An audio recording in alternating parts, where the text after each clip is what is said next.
Hi, everybody. I know it's much later tonight. Hi. Oh, I can't talk. Hi, everyone. I need water. Hello, everyone. Come on in. Say hello. Hello, everybody. Something in my teeth. Hi, everyone. Hello, Abim. Rentab Restaurant. How you doing? Hi, everybody. Come on in. Say hello. Welcome aboard. Hello, Ultimate ABD King Nasa. Yeah, I am. Thank you. Hey, Miss Giwa, how are you doing? Hi, Miss Zanika. I haven't seen you in a while. Where have you been?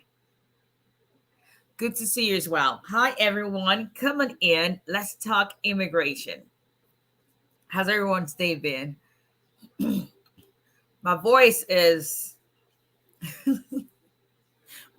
probably gone because I screamed a whole lot today.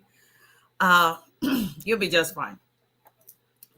You'd be just fine. You can't you keep hoping against hope. I always say, but I scream so much because when I tell you that, I always feel I'm the one. I was screaming so much with my client, and hi, God bless child, and I was like, oh my world, because you get into the office and you don't even expect.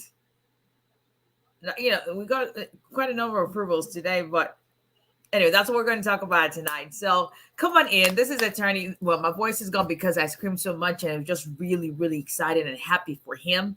When I tell you that I understand what people are going through as far as immigrants, and then we get here and someone is trying to use your status to keep you more or less in bondage. Like, that's just something that doesn't sit well with me. So to actually have to play a small part in somebody's life, it means the world. So I screamed, he screamed, and my assistant June was like, "You're gonna lose your voice," and here we are. But anyway, voice will come back. Let's talk immigration. This is attorney 𝒊𝒎𝒎𝒊𝒈𝒓𝒂𝒏𝒕, immigration lawyer based in Alabama, representing immigration clients in all 50 states. Got an immigration case? If it's a case style we handle, we can do represent immigration clients in all 50 states. Yeah, that goes that. If you need to contact our office, number is 334-341-4475. We can also be contacted on our website, 𝒊𝒎𝒎𝒊𝒈𝒓𝒂𝒏𝒕. Send an email to aos@𝒊𝒎𝒎𝒊𝒈𝒓𝒂𝒏𝒕. Please share and like our social media pages, Facebook, Instagram, TikTok, YouTube. Please subscribe. Hey, Miss Lee, how are you? God's own. So a lot of people are asking because I have a signature line in my email. If you're my client, when I always put God's own, I have it on my that I don't know if you guys can see it. I have that tattoo there. I'm God's own because I know that he's got a purpose for every one of us. So subscribe to the YouTube channel. We would very much appreciate that. Share our Facebook page, share and like, share this video. I tell you people that people actually, I can tell every single day, I get emails or text messages from people saying, I watch your YouTube videos and you have no idea how much you're helping people. And that is just the reward there. So, and that humbles me each and every day. So, hey, love you back, Miss Lee. Let's talk immigration. Let's talk about I-751 being approved without interview. That's the reason why my voice is gone. Because, but anyway, so I'm not sure if my client is here. He's probably going to go office, and I'm not going to call him out if he doesn't want to. But 751 is, unless you're living under the rock, is what you file when you're going from conditional residency card or conditional residency status to a permanent status. It is a permanent green. It's a green card, but it's not permanent. It's conditional. Hello, Hussein. And the way you go from a 2-year green card, which is the condition of green card, is by filing an I-751. So basically, in a nutshell, USCIS makes you interview for your green card twice if your marriage is less than 2 years. That's basically what the summary of the I-751 is. You're filing something and you're going back to an interview. And you're going back to an interview to prove what you proved 2 years before. That's it, right? And so the question then is, what happens because a whole lot happens in 2 years. Like people get married, people get divorced, people meet, get engaged, get married, get divorced in a span of 30 days to 6 months. 6 months. That happens. I do divorces in the state of Alabama, so I can tell you for a fact, it's not just celebrities, but it happens in real life, everyday people. So let alone 2 years to be with the same person. Now, listen. Even people who know each other for long still get divorced, let alone in the 2 years. But a lot happens in 2 years. So what happens if your marriage, doesn't exist anymore? If you've suffered abuse, suffered extreme hardship, or your spouse is just not going to file with you? Because that happens on a daily basis. What option do you have? Now, general requirement for an abuse-based, a general requirement for an I-751. So if you're going from a 2-year green card to a 10-year green card, you're filing an I-751, right? The general requirement is, in order to have your I-751 granted, you must file jointly with your spouse. You go back for an interview, and they decide, okay, yeah, we're going to give you that 10-year green card and remove the conditions. But if you don't have a spouse to go with you and you have to wait 2 years, you can file as early as 90 days before the 2nd-year anniversary. If you, however, don't have a spouse who's going to file jointly, you have a spouse who has abused you, you have a spouse who you've gone through divorce, you've gone through extreme hardship, the only choice you would have will be to file your case as a self-petition case. So that's what we did in this case. So it's 751. Let me put the banner up, because that's what we're talking about. If you're on YouTube and Facebook, yes, you can see that. So you file 751 on that form. It asks you what is the basis for which you're filing this petition, either jointly with your spouse, with a parent, or based on divorce, based on abuse, based on death, based on extreme hardship. In this case, 751 we filed in November. November is when USCIS received this petition. Now, y'all know that USCIS is crazy, right? I have cases that I have filed 751 that is still pending that were filed before his case. So when I tell you that there is something about God's favor, it doesn't mean everybody doesn't have God's favor. It means that for me, the way I practice my business, the way I run my business, the way I practice law, the way I choose to live life is to acknowledge that because man has made rules, or because this is what the norm has always been, does not mean that God falls into a man's, box. No, he does exactly what he wants, so that you would know for a fact it is not anything any man has done. It is something that God himself has done. That's it. So I believe, this case we filed in November last year, November 2021. And I remember I had consulted with my client, I want to say it was February last year, and he was terrified because, and rightfully so. Yes, God doesn't work with men's timeline or men's protocol. That is something that I'm so convinced beyond anything, because I've seen it and I see it over and over and over and over again. And I acknowledge and I know that it is not because of what I know or what somebody else has done or because of laws, but because he sets himself apart. So you know without any doubt Indeed, his hands alone have done this. And so his wife had thrown him out, but she had started making plans to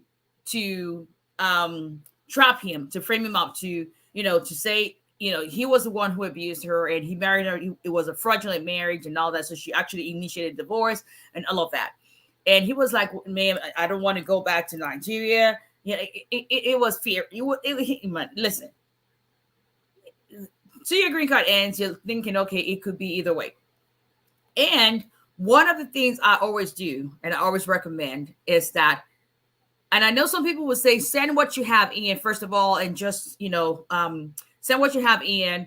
And then later on, if they schedule an interview, then you can send what's left. Now, remember earlier this year where DHS now released a policy regarding I-751s. Now, we found this last year before this policy, but it's just what I always do, unless we just cannot get that document. I always tell my clients, I'm not a 2 weeks lawyer law firm. No, we don't get things out in 2 weeks. There are people who do it, and that's fine. But for me, I need to know exactly what I'm sending out. It's got my name on it. And so I need to be able to verify and stand by what we're doing and what we're sending out. So, we found that, and I told him, let me back up a little bit.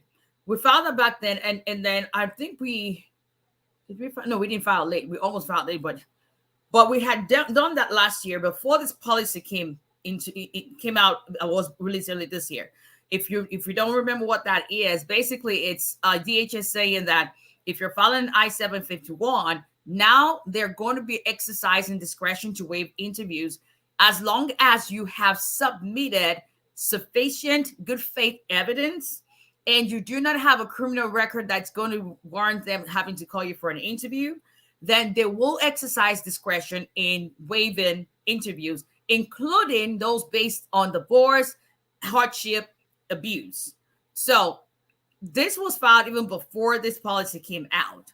And that's because I always insist. My clients are like, because listen, I got clients who will call me every single day. That's okay. You ain't going to talk to me every single day. I got babies. I got sons. I don't need another child. I'm just saying, because there's nothing you need to speak to me about every single day. But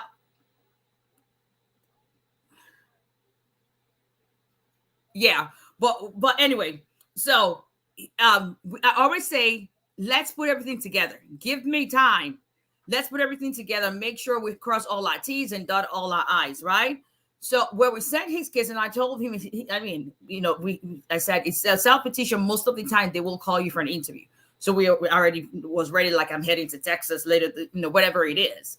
But then they made that release. And that means that even those who are filing on the self-petition, if you submit sufficient evidence with your petition, USCIS will exercise discretion to waive interview. Now, were we expecting an approval in 8 months? No. No. And as a matter of fact, today they mailed his green card. You know how you get those notifications. They mailed his 10-year green card today. And so when they released that policy, I was like, okay, this reminds me that we need to be able to house praise Dallas. If you need to discuss your case, you need to set up a proper consultation. If you go on our website, you can do that. We need to make sure we put everything in that. But I told them, listen, most likely they will probably schedule for an interview. And no RFEs. Knock on wood. No RFEs. And I'm just in awe of God's faithfulness. I'm just in awe of God. Because when I tell you that if you think your story of what you're going through is really, really bad, what is your name? And how long ago did we talk? If we talked more than 3 months ago, you would need to set up a new consultation, especially if you haven't retained my services. In being in awe of God's faithfulness, where you know it's nothing about you. You're just an instrument in his hands. And that is what I consider myself. It's nothing I know. Listen, every one of us, let me brag on Nigerians. Nigerians are very smart, but we're the most educated immigrants in the entire United States. So it's not about what I know. Yeah, I went to law school and all that good stuff. Yeah. But it's what God gives you wisdom to be able to do. Because when God gives you wisdom, you know it's not anything you know. It's because he has given you that wisdom and knowledge that will help you in the, and he knows what this man's plight has been, you know. And so getting that approval was good. So what is the takeaway today? Number one, if you already know that your spouse is going to mess up and try to sabotage your immigration status or your I-751, you may be better off, first of all, consulting an immigration lawyer, see if you will qualify or become eligible for any of the self-petition grounds. Now, people always say, if your spouse is not going to file to remove the conditions of your residency, then go ahead and file a VAWA case. Hear me loud and clear. There's someone, I think 2 months ago, who says, no, it wasn't true. Now that I'm yet to hear their argument, but I want you to show me where it says that if your spouse is not going to file jointly with you, then you have to switch to VAWA, because a VAWA petition is included in an I-751. You do not need to file an I-360 VAWA petition if you're moving from a 2-year green card to a 10-year green card, because a VAWA petition is for people who do not have their green cards yet. 751 petitioners are those who already are legal permanent residents, but moving from 2-year to 10-year. So it makes no sense that you're now filing a petition where you have to file a new green card application when you're a green card holder. Make sense? VAWA filing is the standard of extreme cruelty in 751 is the same standard in an I-360. So if you're able to meet the requirements of an abuse-based 751, then there is no sense in filing a VAWA petition. There's no sense in filing a VAWA petition. Now, some attorneys would do that because okay, if 751 doesn't work, maybe you have to renounce your residency status and then start afresh, or I don't know. I'm just saying it's a VAWA petition, a VAWA requirement is already embedded in the 751 petition. That is the abuse ground, extreme cruelty ground, because you have to prove good faith, marriages in good faith, and you suffered abuse. Same darn thing in VAWA case, right? You actually have less stuff to prove because you're not doing good moral character. You're not doing, it's a whole, anyway, I digress. So make sure you have if you already know your spouse is not going to file for you, look at what grounds you qualify for on your own. Talk to an attorney. Make sure you know that you're eligible for those. Obviously, people always ask me, can you guarantee my result? What is the chance? I don't guarantee anything. It is highly irresponsible. It will be highly responsible of me to guarantee. I cannot, because I don't know what the result will be. I'm always hoping and will always be hopeful that it will be something that it would end in praise. But in order to increase your chances of having an approval, then give it all you can. And so that's basically what it boils down to. Know that if your spouse is not filing, okay, move on. What's the next stage? What do you qualify for?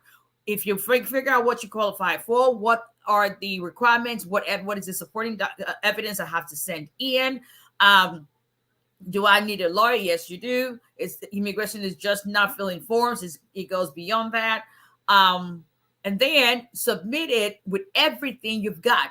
I don't care for RFEs. Do I get RFEs? Please, there's no immigration practice without RFEs. It goes hand in hand. But if I don't have to see those RFEs and notice of intent to deny, I am happy. And for me, I hardly take cases that are joint petition, I-751 joint filing. I can count on one hand how many cases of a 751 that I have representing people. I don't care for, not in the sense of it's not challenging. If that makes sense, because it's nothing straightforward, but that's pretty straightforward then. But when you have a self petition, now you're speaking my language. Now you're speaking like that. That's what I love. I love to, it's like, okay, what do we have here? What are we supposed to do? How do we make this happen? That's what I love. So know what your spouse is not filing with you. What do you qualify for? What's the evidence that is required? Do you have all the evidence that's required? Are you filing on time? Do everything with those are things you do to increase your chances of having an interview waived. Now, I already had calls from people because I have pending 751s, and people are like, oh, so does that mean mine will be approved in 12 months? I cannot say that because I just cannot. I mean, he's got an extension that was given to him November that is still valid to next year. So, but that's what those are the steps that you can take to increase your chances of having.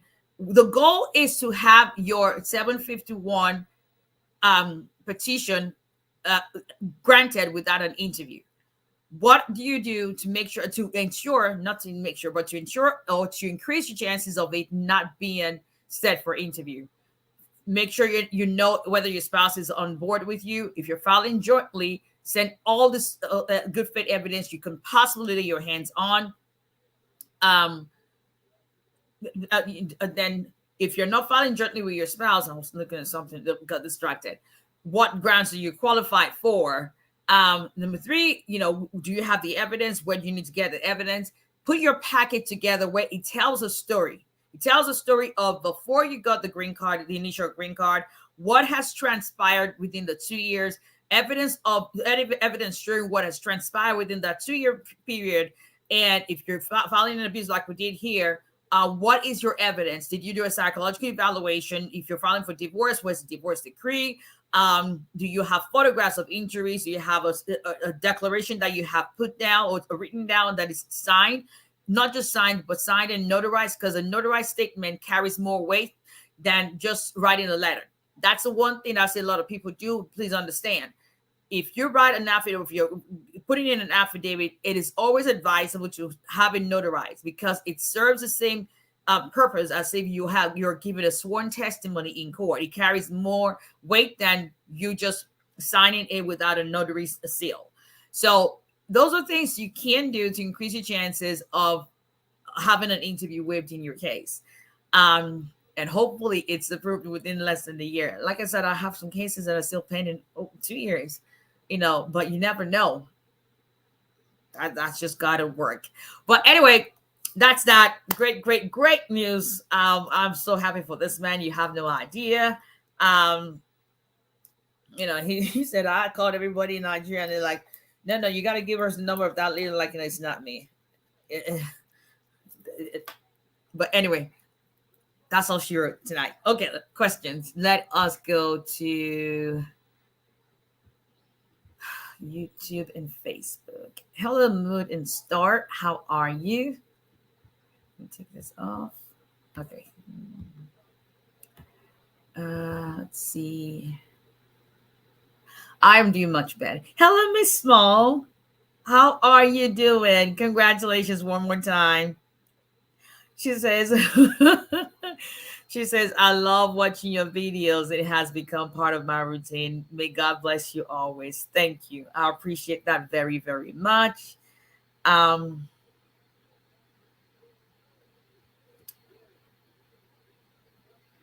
Is good for VAWA. Also, will my juvenile record affect my kids?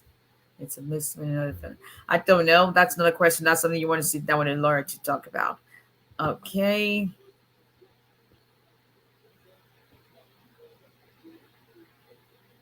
Moon and Star, I think you've already asked that question so many times. And that is the same answer I'm going to give you.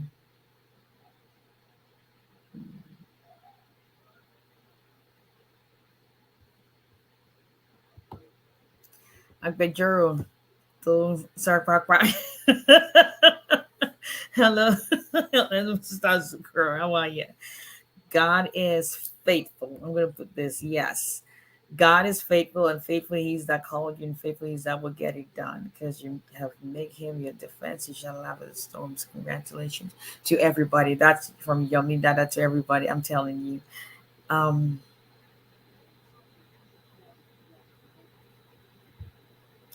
As a Nigerian with advanced parole, do you need visa to go to UK and Canada?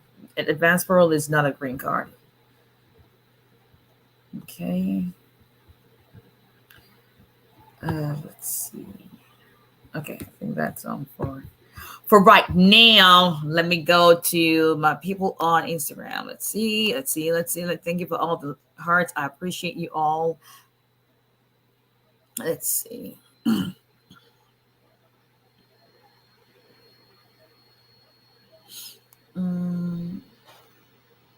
Hello, Miranda72. How are you? Hey, Mr. Stanley, you still haven't given me the update I've been asking you for weeks now. As far as the filing, you haven't given me any update.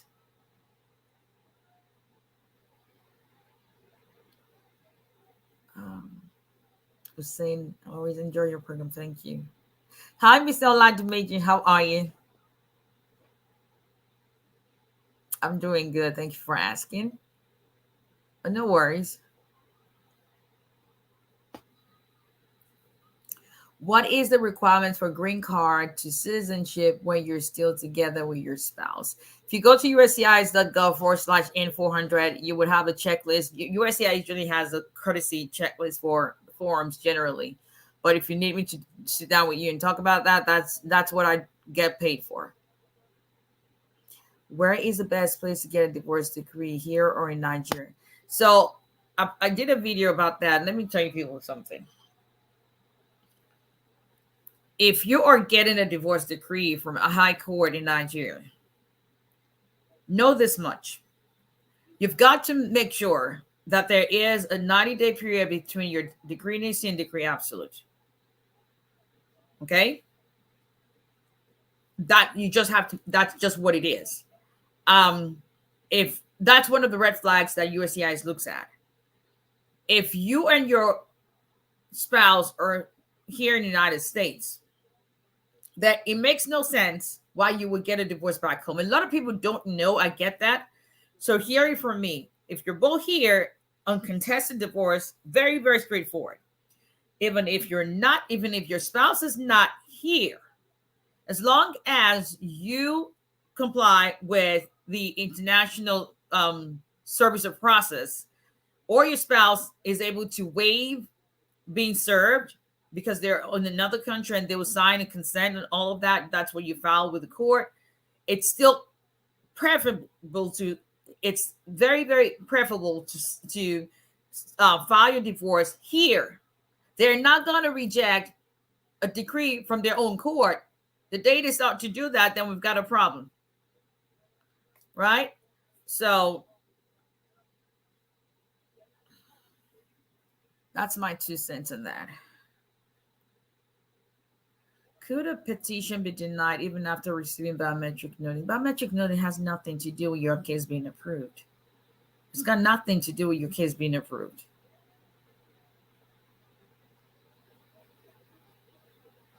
Here by 3T, thank you. Let's see. Hey, Mr. Rashid, how are you? Okay.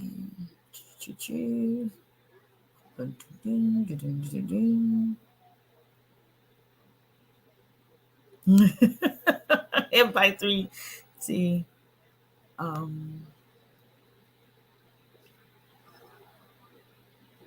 Mr. Rashid, I think Giselle still needs something from you. So please, please, please help us out. Check your email and make sure there's not, but I think she needs something from you. So check your email and make sure there's nothing outstanding. The underscore Shinwa, I have I-797 in April. How long do I have to wait for another move? Another move about what? Olukunle underscore fat. Thank you. I appreciate that. So this new case that was approved, was it fresh start with VA application? No, this is not VA application.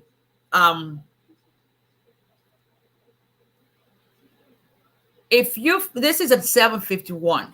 Now, there is a vowel option included in a 751. Okay, I'm going to do this real quick, people. Let me go. Let me just go on. I want to pull this up real quick. I'm going to share my screen. Okay, so we're going to go to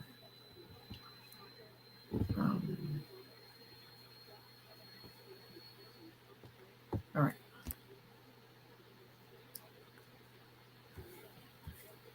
Let me go back here. Go back here and share my screen. Where is it? Share. Okay. If you're on Facebook and YouTube, you will be able to see my screen. But I'll just tell you what I'm sharing on Instagram. And I am Chrome tab sharing that form I-751. This is a form, and if you're able to see this form on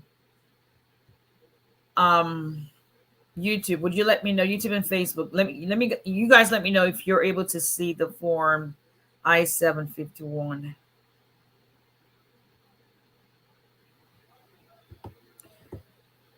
Somebody in YouTube or Facebook, can you see my screen? Can you see the form on my screen?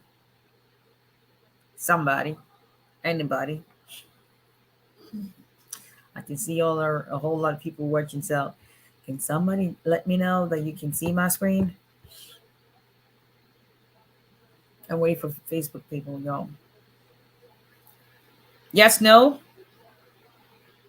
Okay, perfect. All righty. So, thank you. Hello, how are you? When you file a 751, it is different from a VA petition I-360. You're filing a 751 because you already have a green card. However, the requirements of VA are embedded in a 751, and that's what I want to show. If you go on page 3, it says waiver or individual filing request. Option IE, it says I entered the marriage in good faith, and during the marriage I was battered or was the subject of extreme cruelty by my U.S. citizen or lawful permanent resident spouse. Y'all see that? Okay. That is what, let me go back and stop sharing. So that is what VA is about. You still have to go show good faith, but you already are a green card holder. If you are able to satisfy the requirements of a VA petition, you will be able to satisfy option IE of an I-751 petition. I hope that makes it clear. Thank you. Perfect. All right.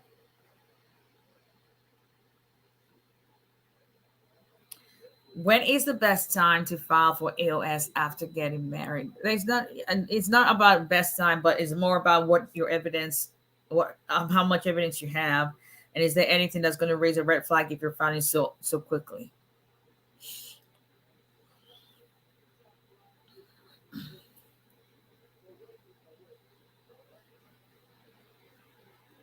Is divorce from Nigeria customary court to raise a flag? I'm assuming you made with divorce decree from customary court raise a red flag. So if you are married, if you got married in a high court statutory marriage in Nigeria, that only a high court can grant you a decree needs to decree absolute. If you did not have a statutory marriage, a court wedding, a marriage registry marriage, and it was what we call engagement back home, then all you need, you don't even need anything in writing, but some people just prefer to get that in an affidavit saying the bride price has been returned. Now, if you get married in a high court in a marriage registry, and then you present a customary court decrees USCIS. Customary court does not have authority or jurisdiction over statutory marriage. So you cannot get a statutory marriage dissolved by customary court, customary decree. Make sense? So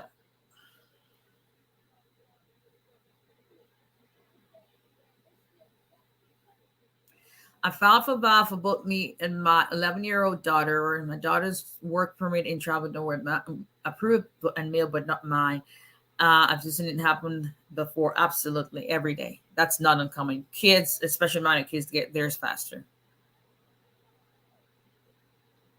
How to expedite your case based on abuse or hardship? You can request if you're usually if it's abuse case, they usually that will not give any information about the phone.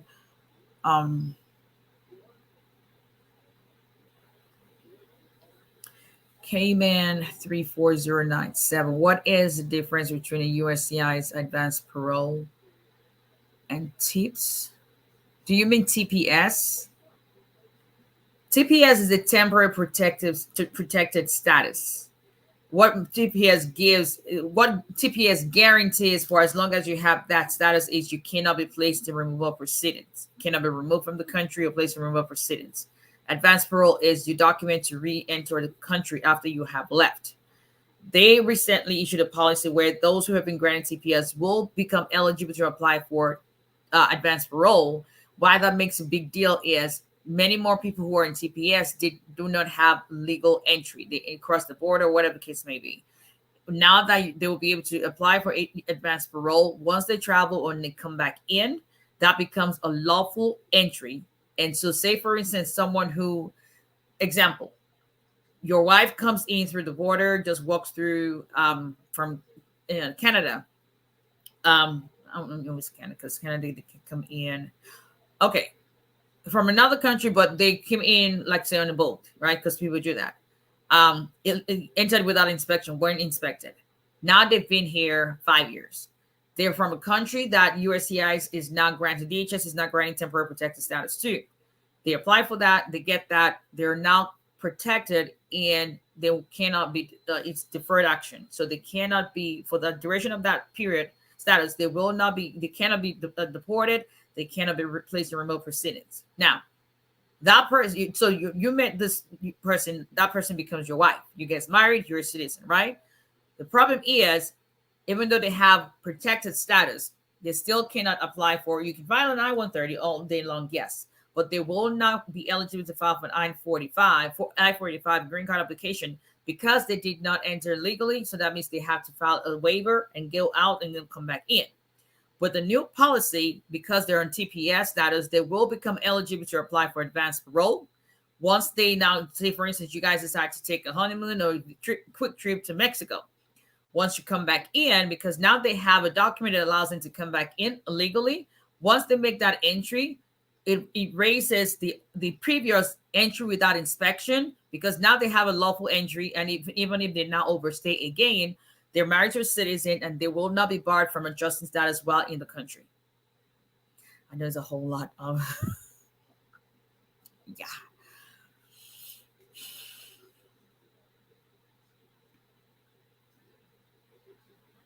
I was asking if after I-797 means there's nothing about, there's no I-797. That's what I'm saying. The underscore chinois.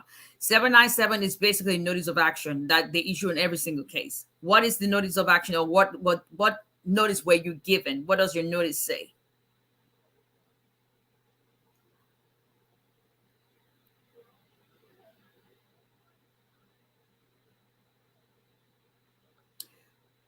If work authorization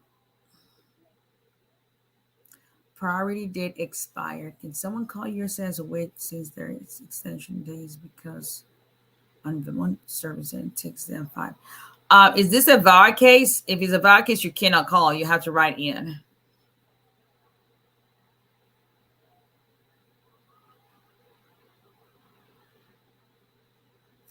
Call ID ME1. My daughter filed a petition I-95. What's I-95? For me and her mother since 2017, and she hasn't received any positive response. 2017, 5 years. What is I-95? You want to ask her what she found. Is it safe to travel out of the country with advanced parole while your case is still pending? I'm going to answer just like a lawyer does. There is nothing that should. Okay, if it's a valid case, you're going to have to write them. But if they sent you, if you're waiting, if your current application that is pending, if it's a renewal of your expired one, and you've received that receipt notice of the 540 days, then that still covers you. However, if your case is outside the normal processing time, then you would need to write them. You cannot call and get any information about it.